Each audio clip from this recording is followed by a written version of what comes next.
आज सिर्फ और सिर्फ 2 मिनट में अपने 8 नंबर कंफर्म कर लो। ट्रांसफार्म की पूरी बातें आपको सिर्फ 2 मिनट में अच्छे से समझा दूंगा, चिंता ना करो।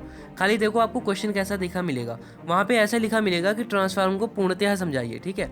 सो वहाँ पे आपको सब कुछ डिनोट करना है भाई, ट्रांसफार्म कितने प्रकार के होते हैं, ट्रांसफार्म की डेफिनेशन क्या है, उसके चित्र बनाने हैं, सब कुछ दिखाऊंगा, समझाऊंगा, चिंता ना करो, सिर्फ 2 मिनट दो मुझे। देखो ट्रांसफार्म क्या होता है। ट्रांसफार्म एक ऐसी युक्ति है जो एसी धारा के वोल्ट का मान परिवर्तित कर देती है, ठीक है।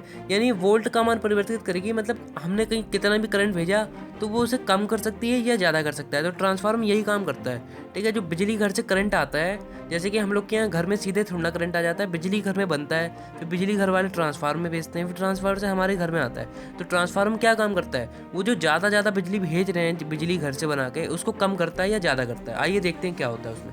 देखो ये हम लोग का बिजली घर है जो बड़ी बड़ी सिटीज़ में होता है, ठीक है। सो वहाँ पे उन्होंने क्या किया, सबसे पहले बिजली घर से 220 वोल्ट का करंट भेजा ऊंचाई ट्रांसफार्मर में। यहाँ से आपको काम भी समझ में आएगा कौन सा ट्रांसफार्मर क्या काम करता है। तो यहाँ पे बहुत कम करंट है, तो इसको पहले इन्होंने बढ़ाना पड़ेगा इनको, ठीक है। तो ऊंचाई ट्रांसफार्मर ने क्या किया, इसको बढ़ा दिया। ऊंचाई ट्रांसफार्मर हमेशा ही वोल्ट के मान को बढ़ा देता है, करंट के वोल्ट के मान को बढ़ा देता है, ये ध्यान दो। इसमें प्राथमिक कुंडली में कम फेरे होते हैं, बल्कि द्वितीय कुंडली में ज़्यादा फेरे होते हैं, ये चीज़ याद करना बस, और कुछ नहीं।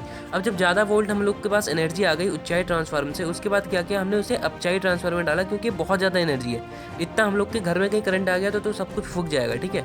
सो इसके लिए हमने अब इसे अपचाई ट्रांसफार्मर में डाला। अपचाई ट्रांसफार्मर क्या करता है, इसमें ज़्यादा डाल दो ये कम कर देगा, ठीक है। इसलिए इसके प्राथमिक कुंडली में ज़्यादा फेरे होते हैं और द्वितीय कुंडली में कम फेरे होते हैं, ठीक है। तो जैसे 22,000 वोल्ट इसने बना के दी, तो 22,000 वोल्ट अपचाई ट्रांसफार्मर में गई, तो इसने कम करके 200 वोल्ट कर दी और ये हम लोग के घर में आ गई, ठीक है। इसका ऐसे चित्र होता है ट्रांसफार्मर का, ठीक है। अपचाई और ऊंचाई का भी मैं आपको दिखा देता हूँ, चिंता ना करो, ठीक। और ये देखो ये दोनों हैं, ऊंचाई और ऊंचाई ट्रांसफार्मर, इनके चित्र बना लेना, ये आएगा बोर्ड एग्जाम में इस बार, बहुत ज़्यादा प्रोबेबिलिटी है, ठीक है। वीडियो अच्छी लगी हो, समझ में आया तो भाई लाइक कर देना मतलब, ठीक है। धन्यवाद।